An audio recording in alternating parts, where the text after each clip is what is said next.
Bâtir ta vie spirituelle. Et on est en train de partager dans le livre de Ruth, un seul chapitre. Ça fait déjà 3e ou 4e dimanche. 4e. Waouh! Juste sur ce chapitre, quand je prends le livre de Ruth, je pourrais prêcher là-dessus pendant 2 ans. Ce n'est pas beaucoup de chapitres. C'est tellement rempli des vérités spirituelles que quand on lit des fois la Bible, on lit comme ça, comme un journal. Alors, ceux qui écrivent, vous allez m'aider, mais ceux qui n'écrivent pas, vous allez écouter comme moi. Amen. On a vu que Ruth, qui est la belle-fille à notre maman Naomi, n'est-ce pas? On a vu que dans la leçon qu'elle nous donne, la relation de Ruth avec Boaz, on a vu que Ruth représente l'Église d'aujourd'hui. Toi et moi. N'est-ce pas? Et Boaz représente l'image de Jésus-Christ. Ça, c'est la base que j'aimerais que vous puissiez comprendre dans ce livre-là. Après, on a vu dans les leçons qu'on nous donne, si on veut être des Ruth, qu'il y avait la première chose qu'on a vu, le premier point, c'était, il fallait il fallait être, ou je ne sais pas, le premier point, c'était quoi?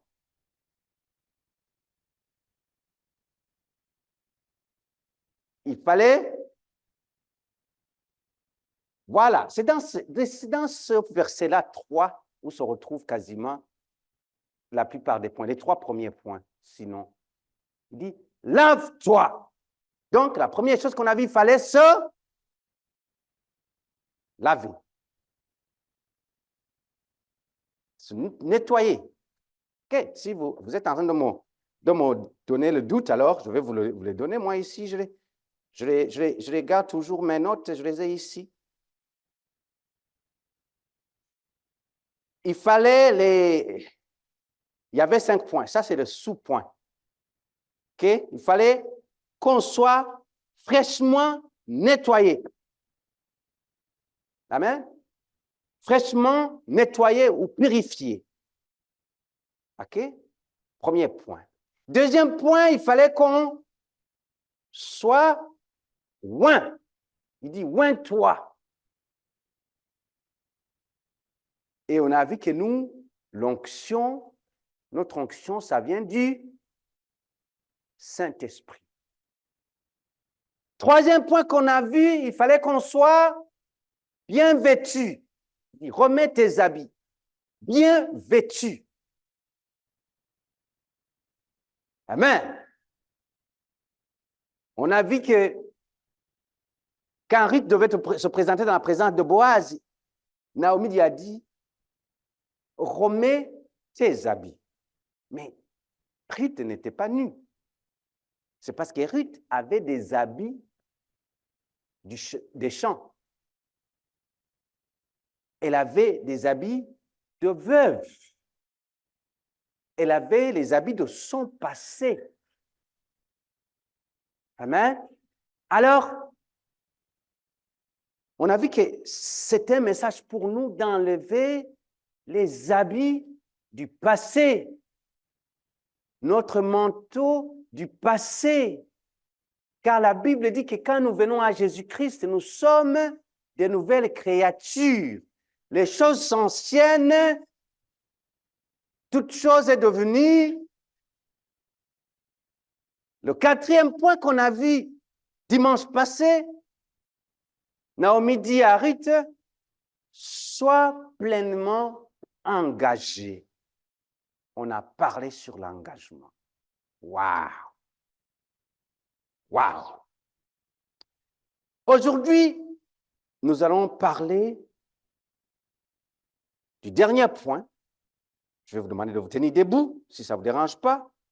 Nous allons lire encore Ruth, chapitre 3, au complet.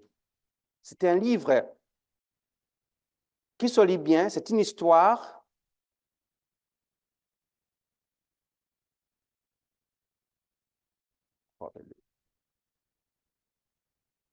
chapitre 3, du verset 1, si je ne me trompe pas, c'est jusqu'au verset 18.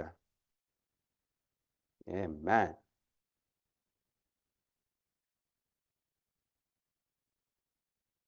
Naomi, sa belle-mère, lui dit, « Ma fille, je voudrais assurer ton repos, afin que tu fusses heureuse. Et maintenant, Boaz, avec les servantes duquel tu as été, Ruth avait été dans le champ de Boaz, a travaillé dans le champ avec les servantes de Boaz. N'est-il pas notre parent? Voici, cette nuit-là, il doit vanner. Vanner, c'est aller dans le champ là où il y a les orges, puis séparer tout ce qui est mauvais avec le grain. OK? Là où j'ai grandi à la campagne, il y avait, on appelle ça, je ne sais pas si c'est une vanne ou un van, c'était circulaire, pas profond. Puis quand on vannait les haricots, on mettait dessus avec toutes les mauvaises herbes qui sont dedans, les haricots, puis on lançait dans les airs comme ça. Puis pendant qu'on lançait dans les airs comme ça, on soufflait à travers les haricots, puis toutes les mauvaises herbes s'en allaient à l'extérieur, puis à la fin, tu restais avec la vanne ou le van, je ne sais pas comment on l'appelle, la vanne, puis il y avait juste des graines de haricots dedans ou de maïs. OK? Ceux qui ont grandi dans la capitale, dans la grande ville, c'est bon, mais ça, c'est mon histoire, c'est ce que je sais de ce qui est de vanner. Alors, il doit vanner cette nuit les orges qui sont dans l'air. Lave-toi et oins-toi. Pourquoi? Parce que tu étais dans le champ. Donc, lave-toi et oins-toi. Puis remets tes habits et descends à l'air. Donc, dans le champ. Tu ne te feras pas connaître à lui jusqu'à ce qu'il ait achevé de manger et de boire. Et quand il ira se coucher, observe le lieu où il se couche. Ensuite, va, découvre ses pieds et couche-toi. Il te dira lui-même ce que tu as à faire. Elle lui répondit, je ferai tout ce que tu as dit. Ça, c'est l'engagement, ça. Et elle descendit à l'air et fit tout ce qu'avait ordonné sa belle-mère. Boaz mange et but, et son cœur était joyeux. Il alla se coucher à l'extrémité d'un tas de gerbes. Ruth vint alors tout doucement, découvrit ses pieds et se coucha. Au milieu de la nuit, cet homme, qui est Boaz, eut une frayeur et il se pencha. Il est couché, il se pencha pour regarder. Et voici, une femme était couchée à ses pieds. Il dit, « Qui es-tu » Elle répondit, « Je suis Ruth, ta servante, étends ton aile sur ta servante, car tu as droit de rachat. » Et il dit, « Sois bénie de l'Éternel, ma fille. » Ce dernier trait témoigne encore plus en ta faveur que le premier, car tu n'as pas recherché des jeunes gens, pauvres ou riches. Maintenant, ma fille, ne crains point. Je ferai pour toi tout ce que tu diras, car toute la porte de mon peuple sait que tu es une femme vertueuse.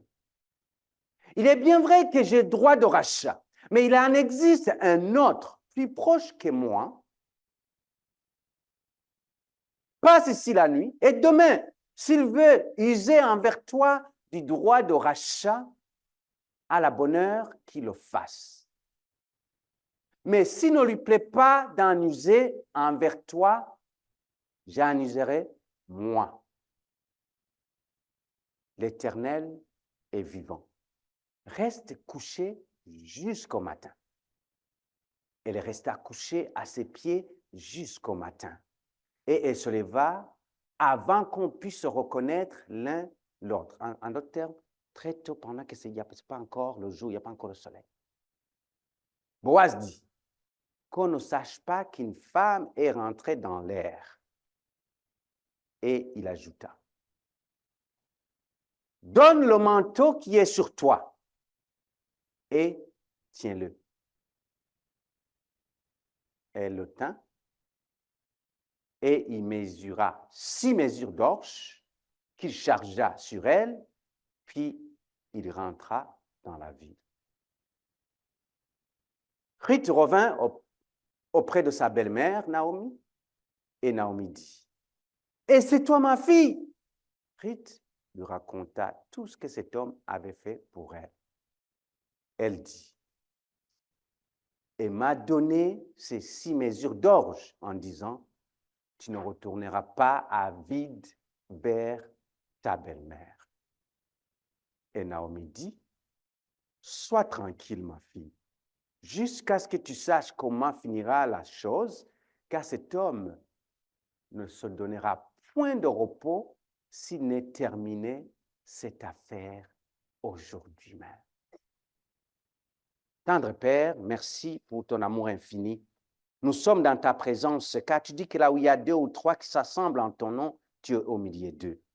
Parle-nous, enseigne-nous. C'est ta parole est la vérité et ne change pas. Ce monde peut changer, les saisons peuvent changer, l'heure peut changer, le climat peut changer, mais toi, tu ne changes pas. Seigneur, fais du bien à quelqu'un ici. S'il y a quelqu'un qui a besoin des messages particuliers sur sa vie ce matin, parle à cette personne comme tu veux. Utilise-moi comme un canal, que je sois soumis à ton autorité éternelle, Jésus. Au nom puissant de Jésus. Amen. Amen. Je vais vous asseoir dans la présence de notre Seigneur. Alléluia.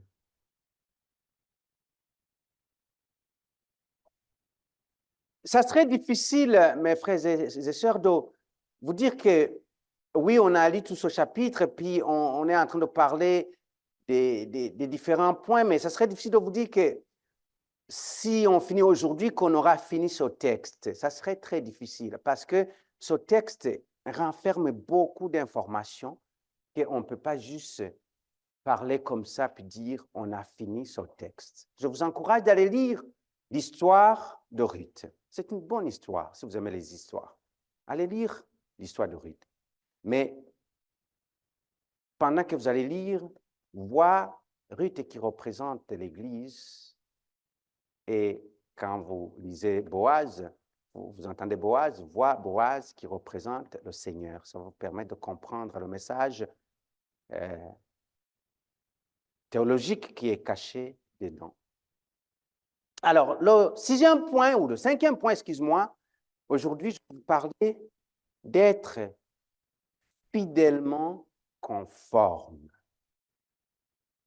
D'être fidèlement conforme. Le verset 4 et le verset 5, si on peut aller lire ça encore, il dit, « Et quand il ira se coucher, observe le lieu où il se couche.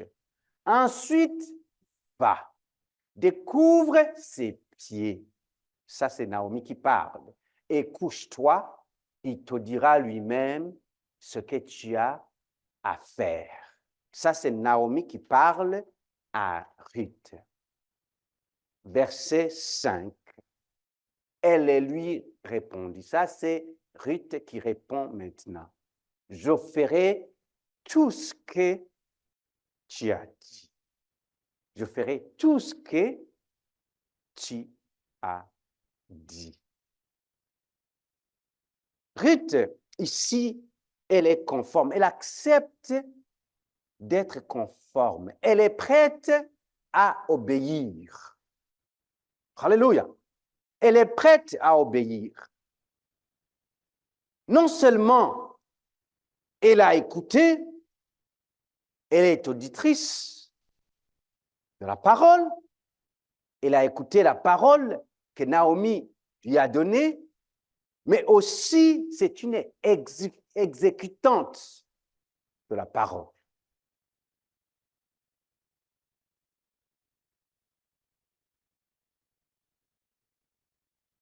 Ruth représente l'Église, toi et moi. Il ne faut pas manquer cet aspect-là, c'est l'aspect la plus important. L'obéissance est nécessaire, mes frères et sœurs, pour avoir une marche intime avec le Christ. Je le répète, parce que ça, c'est un mot que je vais vous apprendre aujourd'hui où la plupart des enfants de Dieu ont la difficulté. Les chrétiens d'aujourd'hui ont la difficulté avec le mot obéissance. Obéissance. Obéissance. Si tu es un enfant de Dieu, sache que la première chose qui doit apparaître dans ta vie, c'est l'obéissance. On sait obéir à nos patrons au travail. Pourquoi? Parce qu'on a peur qu'on nous chasse. En d'autres termes, on sait obéir quand ça touche des choses matérielles. Mais on a la difficulté à obéir quand ça touche des choses spirituelles. Je répète cette phrase que j'ai dit, l'obéissance est nécessaire pour avoir une marche intime avec le Seigneur. L'obéissance est nécessaire pour avoir une marche intime. C'est-à-dire, il y en a qui n'ont pas une marche intime avec le Seigneur. À le voir. Nous ne devrions pas dire, Seigneur, et c'est souvent ça que nous disons la plupart des fois les chrétiens, pas ceux qui sont ici, les autres qui sont dans les autres églises. Il dit, Seigneur, souvent, montre-moi ta volonté et je le ferai. N'est-ce pas que souvent on entend ce mot-là? Seigneur, montre-moi ta volonté et je le ferai. Quand tu dis ça, tu n'es pas dans l'obéissance. Tu n'es pas dans l'obéissance.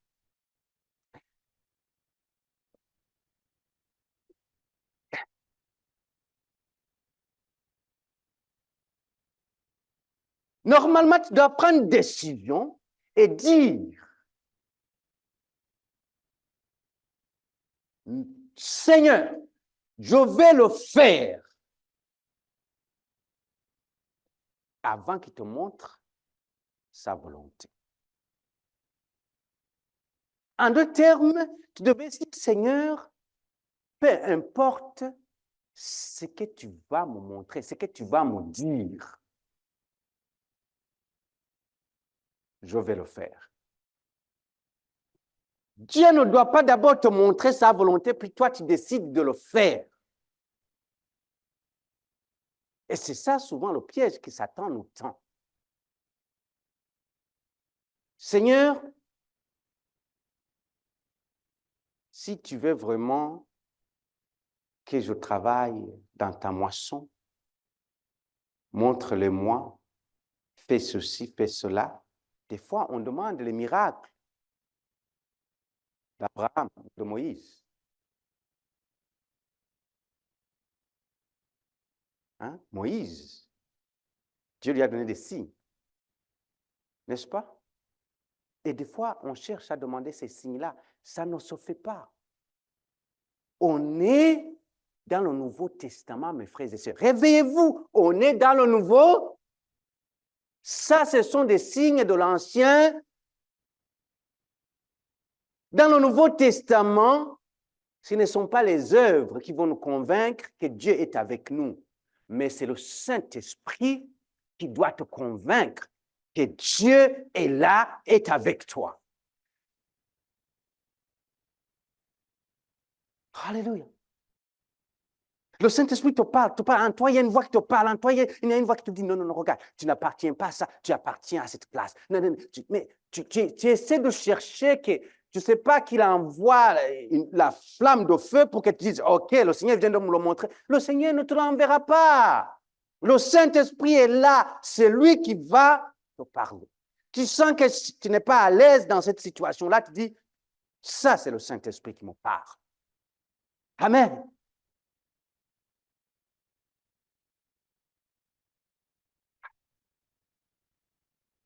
Ruth a été conforme. Dans Jean chapitre 7, verset 17, il nous dit ceci. Il dit, si quelqu'un est décidé à faire la volonté de Dieu, il reconnaîtra bien si mon engagement vient de Dieu ou si je parle de ma propre initiative. Si quelqu'un est décidé à faire la volonté de Dieu, j'aime cette première phrase. Oui. Si quelqu'un veut faire la volonté, ça c'est la version Louis II. Mais j'aime la version Semeur. Il dit, si quelqu'un est décidé à faire la volonté de Dieu, en deux termes, tu dois décider de faire la volonté de Dieu avant d'abord de voir ce que Dieu peut faire dans ta vie. Nous, vous savez, nous vivons des fois dans une rébellion sans le savoir. Et laisse-moi vous dire, Dieu ne travaille jamais, ne marche jamais avec les rebelles. Jamais. Jamais.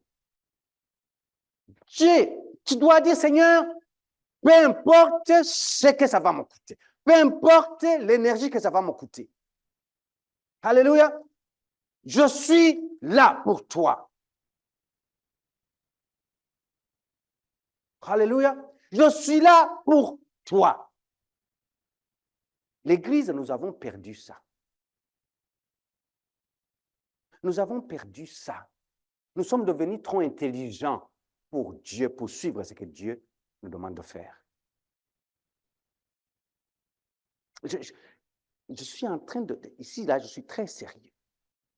L'Église d'aujourd'hui, et surtout l'Église qui s'appelle l'Église charismatique, ou tout ce que vous pouvez appeler, que ce soit les pentecôtistes, les évangéliques, les baptistes, je sais pas, les adventistes, les luthériens, tout ce que vous voulez. Nous sommes devenus des chrétiens qui veulent d'abord voir la volonté de Dieu et après aller faire. Mais ça n'a pas été comme ça. Il est le Dieu où tu dois dire, Seigneur, peu importe ce que ça va me coûter, je suis là, je suis prêt, je suis avec toi, je te fais confiance, car je sais que tu me conduis toujours vers pâturage. C'est ça qu'on doit être comme ça. C'est ça. Voilà pourquoi Jésus-Christ, à un certain moment, il a dit que si on ne change pas, si on ne devient pas comme ces petits-enfants, des petits-enfants. Avez-vous déjà observé les petits-enfants? Il n'a pas besoin que tu lui montres que tu as 100$ pour croire que tu vas lui acheter un jouet. Tu dis, je vais t'acheter un jouet, l'enfant, le jouet est déjà acheté. Et pour l'enfant, là, c'est juste une question d'arriver là où il y a le jouet pour le prendre. Je viens de vous parler d'une vérité biblique que vous n'êtes pas en train de saisir.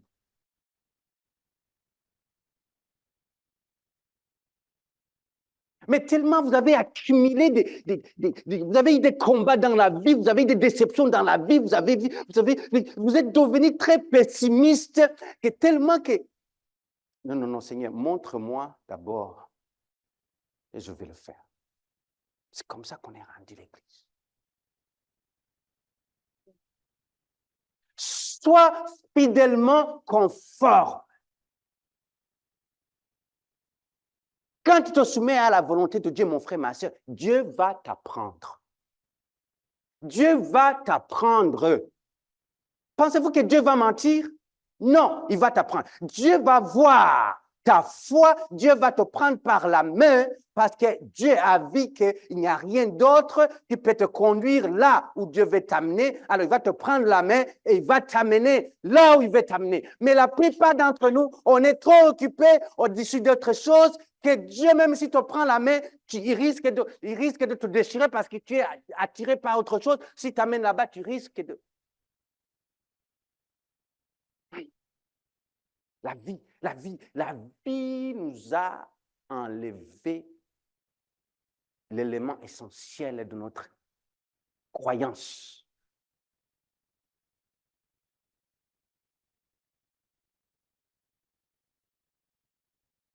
Alléluia.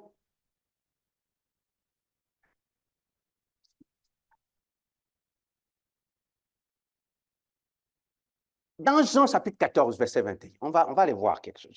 J'aime toujours me baser sur la parole quand je vous enseigne. C'est ce que Jésus-Christ faisait aussi. On dit ceci, celui qui a mes commandements et qui les garde, c'est celui-là qui... C'est celui-là qui... Et celui-là, et celui qui m'aime sera aimé par qui? Non seulement il sera aimé, non seulement il sera aimé par mon Père, moi-même, je l'aimerai et je me ferai connaître à qui? Il se fera connaître à qui? Aux chrétiens? Non. Est-ce qu'il se fera connaître aux chrétiens? Non. Il se fera connaître à qui? Il se fera connaître à celui-là qui est aimé par le Père. Et le Père n'aime pas n'importe qui. Le Père aime celui-là qui garde les commandements. Et à ce moment-là, il se fera connaître, Jésus-Christ se fera connaître à... Savez-vous qu'il y a des chrétiens qui se disent des chrétiens, mais dont Jésus-Christ ne se fait connaître à ces gens-là? Parce que le christianisme est devenu comme je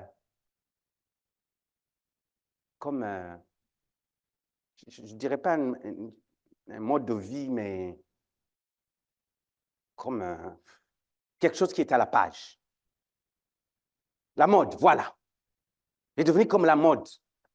Vous savez, la mode change. Il fut un temps où les hommes portaient des pantalons avec, ici, c'était comme ça. Là, c'est fini. OK? Puis le temps où les femmes laissaient les cheveux, c'était comme ça. Ça a changé.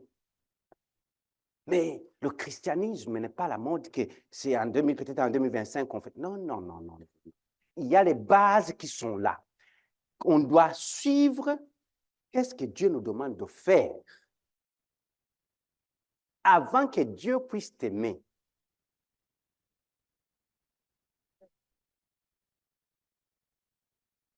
Des fois, il y a des chrétiens qui pensent que Dieu les aime, mais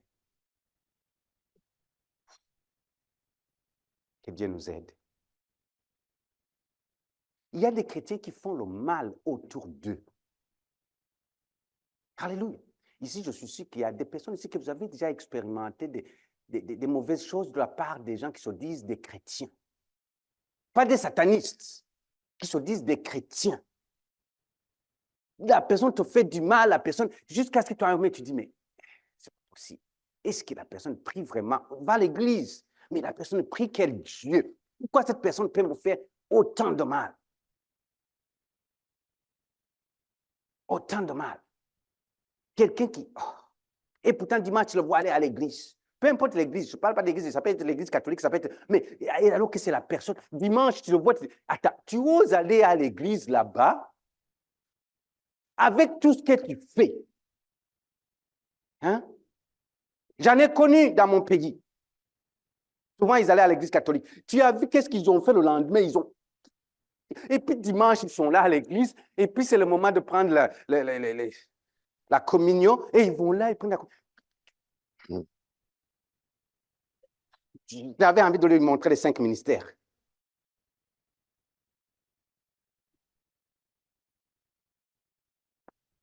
Et ils se disent qu'ils sont aimés par Dieu.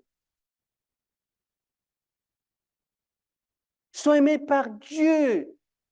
Des hommes qui battaient leurs femmes. Et dimanche, samedi a battu sa femme, et dimanche, se présente à l'église.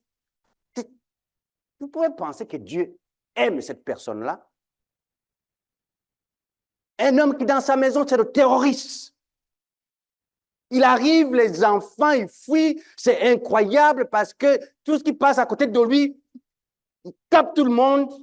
Et le dimanche, est-ce que Dieu les aime? Dieu n'aime pas les personnes comme ça. Ici, mes frères et sœurs, Dieu nous demande d'être fidèlement conformes. Ruth est en train de nous donner un exemple d'obéissance.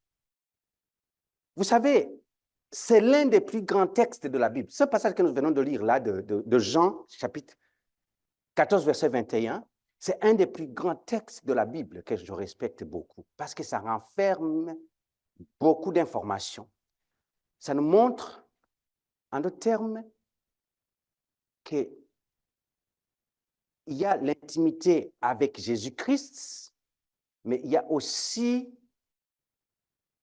notre part à nous, avant que nous puissions être dans cette intimité avec Jésus-Christ. Vous savez, l'étude de la Bible peut... Parce que je sais qu'il y en a qui disent « Ah, moi, j'étudie la Bible ». L'étude de la Bible, vous savez qu'est-ce que ça vous fait? L'étude de la Bible va vous aider à connaître Dieu.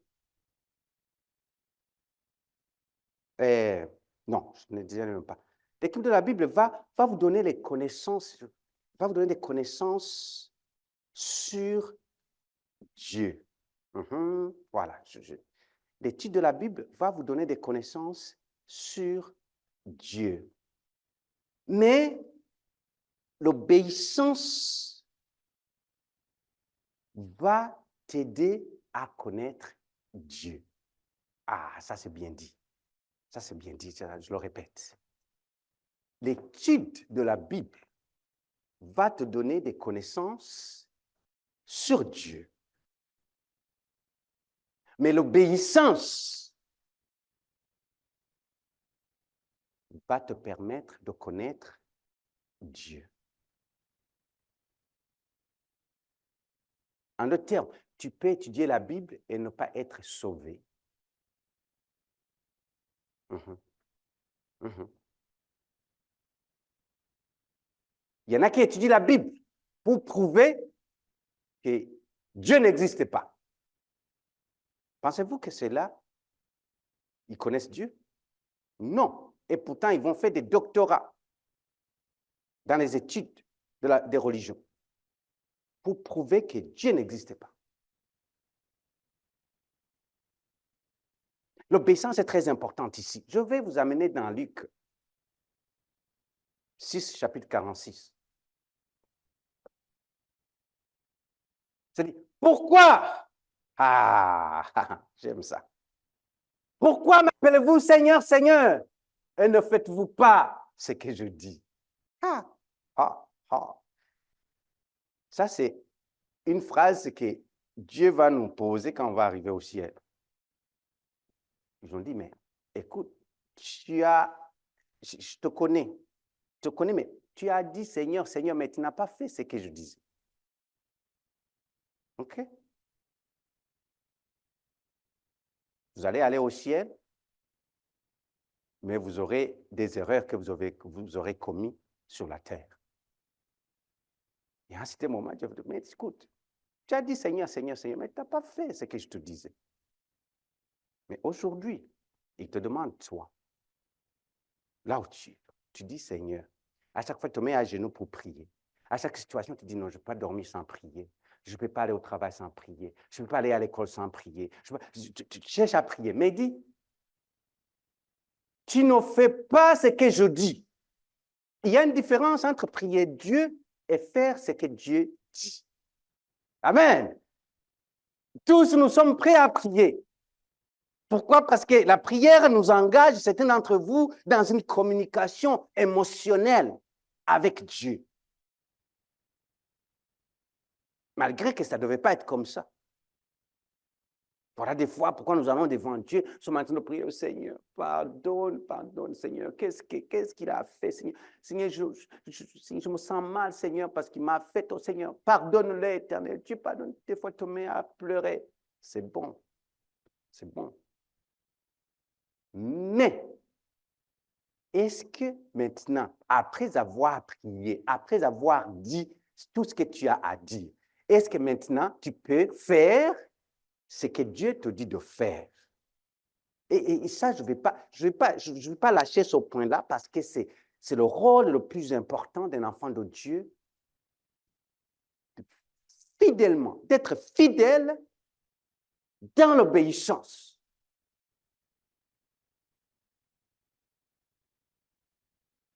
La Bible dit que mieux vaut l'obéissance que le sacrifice. L'obéissance, l'obéissance. Quelqu'un dit obéissance. Alors, en avançant dans ce texte que nous avons lu, je vais essayer d'avancer vite parce que sinon, écoute, quand je rentre dans Ruth, là, je pourrais prêcher jusqu'à 14 heures. Dans la réponse de Boaz à Ruth, nous voyons la réponse de notre Seigneur à notre égard. Okay? Alors que tu t'approches de lui, alors que tu t'approches de Jésus, tu vois la réponse de notre Seigneur. Qu'est-ce qui s'est passé? Ruth s'est approchée de Boaz. Première chose, si vous écrivez, écrit ceci. Qu'est-ce que Boaz a fait? Boaz, il a reçu. Boaz, il a reçu. Première chose qu'il a fait. Ça, c'est dans le verset 8 et 10. Verset 8 et 10, il dit, au milieu de la nuit, cet homme eut une frayeur et il se pencha et voici une femme était couchée à ses pieds. Il dit, qui es-tu? Elle répondit, je suis Ruth, ta servante. Étends ton aile sur ta servante, car tu as droit de rachat. Regarde le verset qui suit. Et il dit, sois bénie de l'Éternel, ma fille. Ma fille, ma fille. En d'autres termes, il a reçu. Ce dernier trait témoigne encore plus en ta faveur que le premier, car tu n'as pas recherché des jeunes gens pauvres ou riches. Il dit, sois bénie de l'Éternel, ma fille.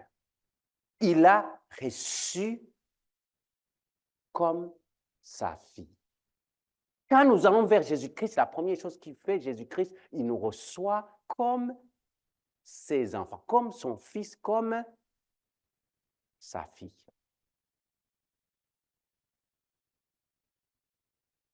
Après, il a béni. Okay? L'endroit le plus béni sur cette terre, vous savez, c'est où? C'est au pied de notre Seigneur Jésus-Christ. Ah! L'endroit le plus béni sur cette terre, ce n'est pas Punta Cana, sur le sable blanc, à la plage. Ce n'est pas là-bas. Les autres endroits le plus béni, ce n'est pas au restaurant où vous mangez, au buffet, où vous mangez jusqu'à ce que vous n'êtes plus capable de regarder comme il faut. Ce n'est pas l'endroit le plus béni. L'endroit le plus béni qui existe sur cette terre, c'est au pied de notre Seigneur Jésus-Christ. Waouh! Waouh! Non seulement il a reçu, la deuxième chose qu'il a fait, il a rassuré. Verset 11 et le verset 13.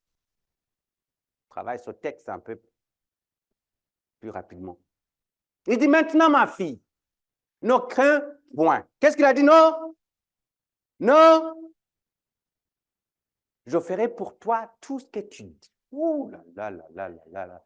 Car toute la porte de mon peuple, c'est que tu es une femme vertueuse.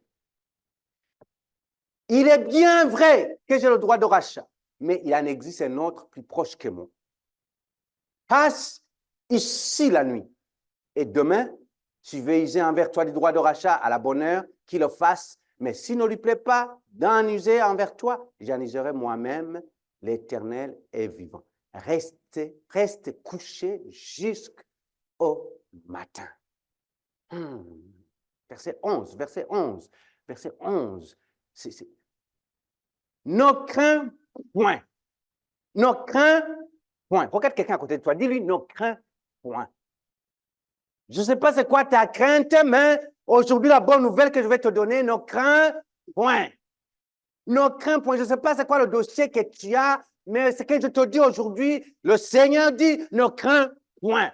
Prophétise dans la vie de celui qui est à côté de toi. Dis, ne crains point ma soeur, ne crains point mon frère, ne crains point. Quelle situation tu es en train de traverser? Je te dis ce matin, ne crains point. C'est Dieu qui est en train, c'est Jésus qui est en train de dire à son Église, aujourd'hui, ne crains point. Ne crains point. Je sais que c'est dur. Je sais que tu ne sais pas qu'est-ce qui va arriver demain. Tu ne sais pas quelle est l'économie, qu'est-ce qui va se passer avec l'économie de demain. Tu ne sais pas si... Mais ne crains point. Ne crains point. Ne crains point. Que tu ailles voir ton médecin et que ton médecin t'appelle et dit, ne crains point.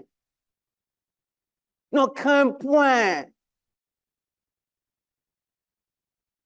Mais si tu as la crainte, le médecin que tu vas voir, il ne va pas ajouter une année de plus sur ta vie. Mais Dieu, c'est lui qui t'a créé. Il te dit, ne crains point. Ouh. Peu importe ce que l'ennemi va faire. Ce qu'il a dit sur ta vie, il accomplira. Le diplôme qui est sur ta vie, tu l'auras. Le mariage, tu l'auras. La victoire, tu l'auras. La guérison est le pain pour les enfants de Dieu. Alléluia. Ton mariage ira bien au nom de Jésus, ne crains point. L'emploi de ton rêve, tu l'auras. Ne crains point. Ouh.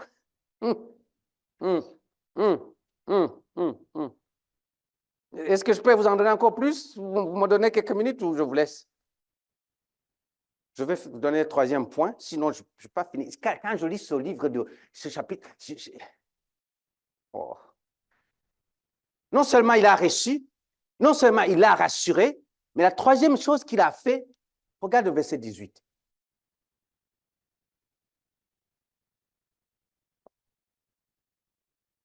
Et Naomi dit, sois tranquille ma fille, jusqu'à ce que tu saches comment finira la chose.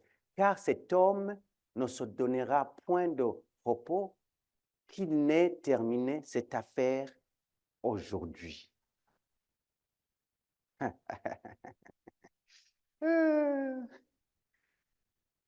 Naomi a conseillé à Ruth de rester tranquille, tranquille, calme,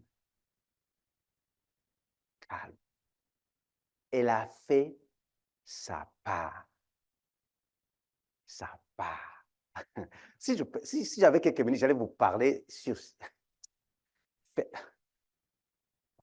faire la part, ta part, faire ta part.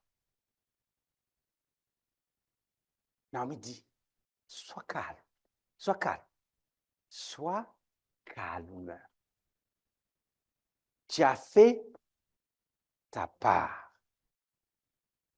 Il dit, Boaz ne se reposerait pas tant que l'affaire ne serait pas terminée. La responsabilité de Ruth ici, mes frères et sœurs, était sa réponse aux capacités de Boaz. Jésus, c'est notre Boaz céleste. Jésus est mon Boaz céleste. Jésus a achevé l'œuvre de notre salut. Ouh! Quand que la Bible me dit qu'il a achevé l'œuvre de mon salut, c'est-à-dire le terme, ça me dit que Jésus-Christ, il ne se reposera pas tant qu'il n'aura pas terminé la mission avec moi. Jésus a été moqué à la croix. Jésus a été raillé à la croix. Jésus, on l'a craché sur le visage. À la croix, il a tout donné. Il ne s'est pas reposé jusqu'à ce qu'il ait fini sa mission. Ne sois pas distrait ici. Je suis presque à la fin. Parce que Jésus-Christ a terminé l'œuvre du salut, maintenant, nous pouvons nous reposer. Ah. Mes frères et sœurs, nous sommes entrés dans le repos achevé de notre Rédempteur. Est-ce que vous vivez ce repos aujourd'hui? C'est ma question. Nous sommes entrés dans le repos achevé de notre Rédempteur.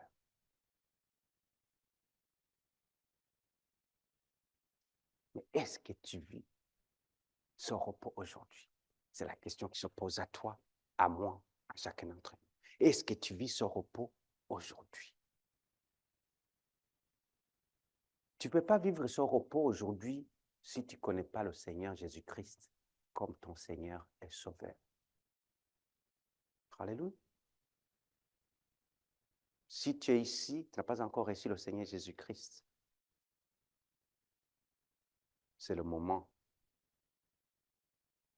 que tu donnes ta vie à Jésus. Si tu veux être dans le repos de notre Seigneur,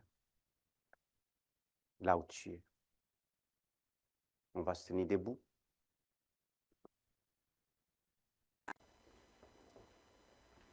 Je reviendrai là-dessus sur ce texte. C'est rempli trop de choses. Je ne peux pas prêcher puis tout finir. Si tu ne connais pas le Seigneur Jésus-Christ, personnellement, tu peux aujourd'hui le prier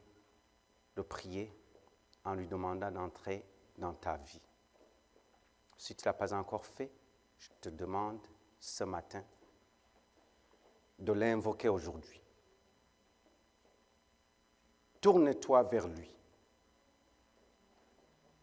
Répands-toi de tes péchés et demande-lui de te pardonner et reconnaissez-le comme le Seigneur de ta vie. Tu es ici, tu ne connais pas le Seigneur Jésus-Christ, j'aimerais que tu puisses répéter avec moi. D'ailleurs, tous ceux qui sont ici, on va accompagner ces personnes qui sont ici, qui n'ont pas encore reçu le Seigneur Jésus-Christ. On va dire ensemble, Seigneur Jésus, je viens vers toi comme je suis. Prends ma main. Prends ma main. Aujourd'hui, je me répands de mes péchés. Je me tourne vers toi. Pardonne-moi. Pardonne mes péchés. Viens dans ma vie. Sois le Seigneur de ma vie. À partir d'aujourd'hui, prends ma main et guide-moi. Au nom de Jésus. Amen. Si tu as fait cette prière, je te demande, juste à la fin de culte, de venir me voir. J'aimerais t'encourager, t'orienter comment marcher dans cette victoire. Si tu es ici, on a parlé de la fidélité. Ah, et vous avez une chanson que vous avez chantée qui est fidèle. Amen. Vous pouvez la rechanter encore, la chanson, avant de terminer. Alléluia.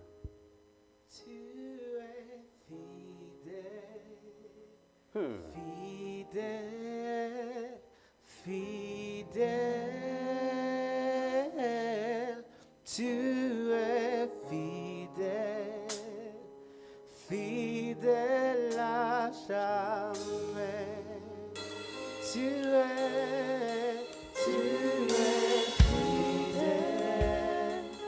fidèle, fidèle.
Je te fais confiance, je te fais confiance, tu ne faillis pas, tu es fidèle. Je décide de m'appuyer sur toi. Pendant que l'équipe de louange va chanter, continue à chanter doucement, le Seigneur me met à cœur de prier pour quelques personnes. Tu es fidèle, fidèle à jamais. Tu es fidèle, et tu es fidèle, fidèle, fidèle. Tu es